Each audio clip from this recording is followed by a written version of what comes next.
ಖ ಕಿರಣ್ ಅಬ್ಬವರಾಮ್, ನಯನ್ ಸಾರಿಕಾ ಆ್ಯಂಡ್ ಅಚ್ಯುತ್ ಕುಮಾರ್ ಮುಖ್ಯ ಪಾತ್ರದಲ್ಲಿ ಕಾಣಿಸ್ಕೊಂಡಿದ್ದಾರೆ.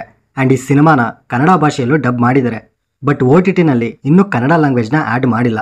ಮಾಡಿದರೆ ಕಮ್ಯುನಿಟಿ ಪೋಸ್ಟಲ್ಲಿ ಅಪ್ಡೇಟ್ ಮಾಡ್ತೀನಿ. ಸೊ ಈ ಮೂವಿ ಹೇಗಿದೆ, ಏನು ಚೆನ್ನಾಗಿದೆ, ಏನು ಚೆನ್ನಾಗಿಲ್ಲ ಅಂತ ಇನ್ಡೆಪ್ತ್ ರಿವ್ಯೂನಲ್ಲಿ ತಿಳ್ಕೊಳ್ಳೋಕ್ಕೂ ಮುಂಚೆ ಹೊಸಬ್ರಾಗಿದ್ದರೆ ಸಬ್ಸ್ಕ್ರೈಬ್ ಮಾಡಿಕೊಂಡು ಪೂರ್ತಿ ವಿಡಿಯೋ ನೋಡಿ. ಇಷ್ಟ ಆದರೆ ಒಂದು ಲೈಕ್ ಕೊಡಿ. ಈ ಸಿನಿಮಾದ ಪ್ಲಾಟ್ ಏನಂದರೆ, ಅಭಿನಯ ವಾಸುದೇವ್ಗೆ ಪೋಸ್ಟ್ ಆಫೀಸಿಂದ ಬರೋ ಬೇರೆಯವರ ಲೆಟರ್ಸ್ನ ಕದ್ದು ಓದೋ ಅಂತ ಅಭ್ಯಾಸ ಇರುತ್ತೆ. ಕಟ್ ಮಾಡಿದರೆ ಅವನು ಯಾವುದೋ ಇಂಟರಾಗೇಷನ್ ಸೆಲ್ನಲ್ಲಿ ಇರ್ತಾನೆ. ಬಟ್ ಅವನಿಗೆ ಆವಾಗ ಮೆಮೊರಿ ಲಾಸ್ ಆಗಿರುತ್ತೆ. ಆ್ಯಂಡ್ ಇನ್ನೊಂದು ಕಡೆ ಅವನಿರೋ ಅಂಥ ಊರಲ್ಲಿ ಹುಡುಗಿರು ಕಾಣೆ ಆಗ್ತಿರ್ತಾರೆ. ಸೊ ಆ ಹುಡುಗಿರು ಹೇಗೆ ಕಾಣೆ ಆಗ್ತಿದ್ದಾರೆ, ವಾಸುದೇವ್ಗೆ ಮೆಮೊರಿ ಲಾಸ್ ಆಗಿದ್ದು ಹೇಗೆ, ಬೇರೆಯವರ ಲೆಟರ್ಸ್ನ ಯಾಕೆ ಕದ್ದು ಓದ್ತಿರ್ತಾನೆ, ಆ್ಯಂಡ್ ಅವನು ಇಂಟರಾಗೇಷನ್ ಸೆಲ್ ಒಳಗಡೆ ಹೇಗೆ ಬಂದ ಅನ್ನೋದನ್ನ ನೀವು ಸಿನಿಮಾ ನೋಡೇ ತಿಳ್ಕೊಬೇಕು. ಇನ್ನು ಇದರ ಫಸ್ಟ್ ಹಾಫ್ ಹೇಗಿದೆ ಅಂದರೆ, ಸ್ಟಾರ್ಟ್ ಆಗಿ 4 ಮಿನಿಟ್ಸಲ್ಲೇ ಆಡಿಯನ್ಸ್ ಅಟೆನ್ಷನ್ನ ಪಡ್ಕೊಂಡು ಸಸ್ಪೆನ್ಸ್ನ ಕ್ರಿಯೇಟ್ ಮಾಡಿಸ್ತಾರೆ. ಅದು ಸ್ಟಾರ್ಟಿಂಗೇ ಚೆನ್ನಾಗಿ ವರ್ಕ್ ಆಯಿತು. ಸೊ ಅಲ್ಲೇ ಸಿನಿಮಾ ಮೇಲಿದ್ದ ಒಪಿನಿಯನ್ ಚೇಂಜ್ ಆಗಿಬಿಡುತ್ತೆ. ಯಾವುದೋ ತುಂಬ ಇಂಟ್ರೆಸ್ಟಿಂಗ್ ಆಗಿದೆ ಅಂತ ಅನ್ಸೋದ್ರಲ್ಲಿ ಡೌಟೇ ಇಲ್ಲ. ನೆಕ್ಸ್ಟ್ ಕತೆ ರನ್ ಆಗಬೇಕಾದ್ರೇ ಕ್ಯಾರೆಕ್ಟರ್ಸ್ಗಳನ್ನ ಇಂಟ್ರೊಡ್ಯೂಸ್ ಮಾಡ್ತಾ ಹೋಗ್ತಾರೆ. ಇಂಟ್ರಡಕ್ಷನ್ಗೆ ಅಂತ ಎಕ್ಸ್ಟ್ರಾ ಟೈಮ್ ಏನೂ ತೊಗೊಂಡಿಲ್ಲ. ಇದ್ರ ಮಧ್ಯೆ video transition effects and letters, ಅದಕ್ಕಿರೋ ಲಿಮಿಟೆಡ್ ಎಮೋಷನ್ಸ್, ಇವು ತುಂಬ ಇಂಪ್ರೆಸ್ ಮಾಡಿದ್ದ ಎಲಿಮೆಂಟ್ಸ್ಗಳು. ಸೊ ಇದರಿಂದ ಎಲ್ಲೂ ಬೋರ್ ಆಗಲಿ ಲ್ಯಾಗ್ ಆಗಲಿ ಅನ್ಸಲ್ಲ. ಬಟ್ ಲವ್ ಸೀನ್ ಆ್ಯಂಡ್ ಸಾಂಗ್ಸ್ಗಳು ಬಂದಾಗ ಸಿನಿಮಾ ಎಲ್ಲೋ ಒಂದು ಕಡೆ ಬೇರೆ ರೂಟ್ ತಗೊಂಡು ಸ್ಲೋ ಆಗ್ತಿದೆ ಅಂತ ಅನಿಸುತ್ತೆ. ಈ ಒಂದು ವಿಷಯ ಈ ಮೂವಿಲಿ ನೆಗೆಟಿವ್ ಆಯಿತು. ಹಾಗಂತ ಫಸ್ಟ್ ಹಾಫ್ ಪೂರ್ತಿ ಇದೇ ಇರಲ್ಲ. ಇಂಟ್ರೆಸ್ಟಿಂಗ್ ಅನ್ಯೂಜುವಲ್ ಥಿಂಗ್ಸ್ನ ಕ್ರಿಯೇಟ್ ಮಾಡಿಸಿ ಎಂಗೇಜ್ ಮಾಡಿಸ್ತಾ ಹೋಗ್ತಾರೆ. ಸಿನಿಮಾ ರನ್ ಆಗ್ತಾ ಆಗ್ತಾ ತುಂಬ ಪ್ರಶ್ನೆಗಳಿಗೆ ಆನ್ಸರ್ ಸಿಗ್ದಲೆ ಸಸ್ಪೆನ್ಸ್ನ ಮೇಂಟೈನ್ ಮಾಡಿಸಿ ಏನು ನಡೀತಿದೆ, ಮುಂದೆ ಏನಾಗುತ್ತೆ ಅನ್ನೋ ಕ್ಯೂರಿಯಾಸಿಟಿನ ಒಂದು ಲೆವೆಲ್ಗೆ ಆಡಿಯನ್ಸ್ನ ಹೋಲ್ಡ್ ಆಗಿ ಇಟ್ಕೊಳ್ಳುತ್ತೆ. ನೆಕ್ಸ್ಟ್ ಈ ಇಂಟರ್ವಲ್ ಸೀನ್ ಕೂಡ ಗೆಸ್ ಮಾಡೋದು ತುಂಬ ಕಷ್ಟ. ಇನ್ಫ್ಯಾಕ್ಟ್ ಎಕ್ಸ್ಪೆಕ್ಟ್ ಕೂಡ ಮಾಡಿರಲ್ಲ. ಆ ಥರ ಒಂದು ಟ್ವಿಸ್ಟ್ ಕೊಡ್ತಾರೆ.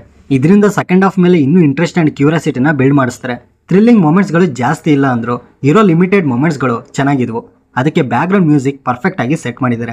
ಇನ್ನು ಸೆಕೆಂಡ್ ಹಾಫಲ್ಲಿ ಎಲ್ಲ ಕ್ವಶನ್ಸ್ಗಳಿಗೆ ಟ್ವಿಸ್ಟ್ ಮುಖಾಂತರ ಕ್ಲಾರಿಟಿ ಕೊಡ್ತಾ ಬರ್ತಾರೆ. ಆ್ಯಂಡ್ ಇಲ್ಲಿ ಯಾವುದೇ ಅನ್ವಾಂಟೆಡ್ ಸೀನ್ಸ್ ಆಗಲಿ ಬೇರೆ ಡೈವರ್ಷನ್ ಆಗಲಿ ತಗೊಳ್ಳದೆ ಸ್ಟ್ರೈಟ್ ಟು ದಿ ಪಾಯಿಂಟ್ ಪ್ರೊಸೀಡಿಂಗ್ಸ್ನ ಇಟ್ಟಿದ್ದಾರೆ.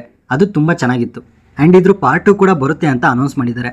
ಪಾಪ ಪುಣ್ಯ ಕರ್ಮ ಅನ್ನೋ ಕಾನ್ಸೆಪ್ಟ್ ಮೇಲೆ ಇಡೀ ಸಿನಿಮಾ ರನ್ ಆಗುತ್ತೆ. ಅದನ್ನು ಕ್ಲೈಮ್ಯಾಕ್ಸಲ್ಲಿ ಅರ್ಥ ಆಗೋ ಥರ ತುಂಬ ಚೆನ್ನಾಗಿ ನರೇಟ್ ಮಾಡಿದ್ದಾರೆ.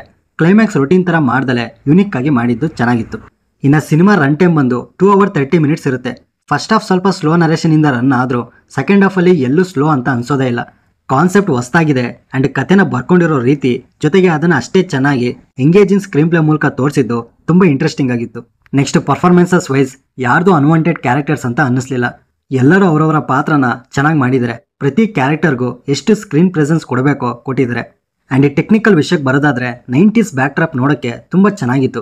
ಸಣ್ಣ ಸಣ್ಣ ಡೀಟೇಲ್ಸ್ನು ಆಲ್ಮೋಸ್ಟ್ ಕವರ್ ಮಾಡಿದ್ದಾರೆ ಅಂತಲೇ ಹೇಳ್ಬೋದು. ಇದ್ರ ಜೊತೆಗೆ cinematography, visual effects, camera work, production values ಎಲ್ಲ ರಿಚ್ ಆಗಿ ಮೂಡ್ ಬಂದಿದೆ. ಎಡಿಟಿಂಗಲ್ಲಿ ಇನ್ನೊಂಚೂರು ವರ್ಕ್ ಮಾಡಿ ರನ್ ಟೈಮ್ ಸ್ವಲ್ಪ ಕಮ್ಮಿ ಮಾಡಿದ್ದಿದ್ರೆ ಚೆನ್ನಾಗಿರ್ತಿತ್ತು. Next songs and BGM. ಆಗಲೇ ಹೇಳ್ದಂಗೆ ಸಾಂಗ್ಸ್ಗಳು ಕೇಳೋಕ್ಕೆ ಓಕೆ, ಬಟ್ ಫಸ್ಟ್ ಹಾಫಲ್ಲಿ ಅಷ್ಟೊಂದು ಸಾಂಗ್ಸ್ಗಳು ಬೇಕಾಗಿರಲಿಲ್ಲ. ಇನ್ನು BGM ಮಾತ್ರ ತುಂಬ ಇಂಪ್ಯಾಕ್ಟ್ ಆಗಿ ಸಖತ್ತಾಗಿತ್ತು.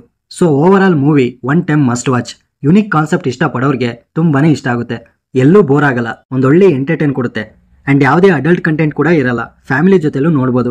ಇನ್ನು ಈ ಮೂವಿ ನಿಮಗೆ ಕನ್ನಡ ಭಾಷೆಯಲ್ಲೂ ಡಬ್ ಮಾಡಿದ್ದಾರೆ. ಬಟ್ ಸದ್ಯಕ್ಕೆ ETV ವಿನ್ನಲ್ಲಿ ತೆಲುಗು ಲ್ಯಾಂಗ್ವೇಜಲ್ಲಿ ಮಾತ್ರ ಅವೈಲೇಬಲ್ ಇದೆ. ಕನ್ನಡ ಲ್ಯಾಂಗ್ವೇಜ್ನ ಆ್ಯಡ್ ಮಾಡಿದಾಗ ಕಮ್ಯುನಿಟಿ ಪೋಸ್ಟಲ್ಲಿ ತಿಳಿಸ್ತೀನಿ.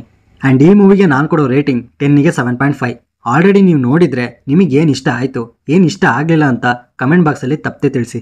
ಸೊ ಈ ರಿವ್ಯೂ ನಿಮ್ಗೆ ಏನಾದರೂ ಇಷ್ಟ ಆಗಿದ್ದರೆ ಲೈಕ್ ಮಾಡಿ, ಶೇರ್ ಮಾಡಿ. ಹೊಸಬ್ರಾಗಿದ್ದರೆ ಈ ಚಾನಲ್ನ ಸಬ್ಸ್ಕ್ರೈಬ್ ಮಾಡಿಕೊಂಡು ಪಕ್ಕದಲ್ಲಿರೋ ಬೆಲ್ ಐಕನ್ನ ಪ್ರೆಸ್ ಮಾಡಿ. ಮತ್ತೆ ಸಿಗೋಣ.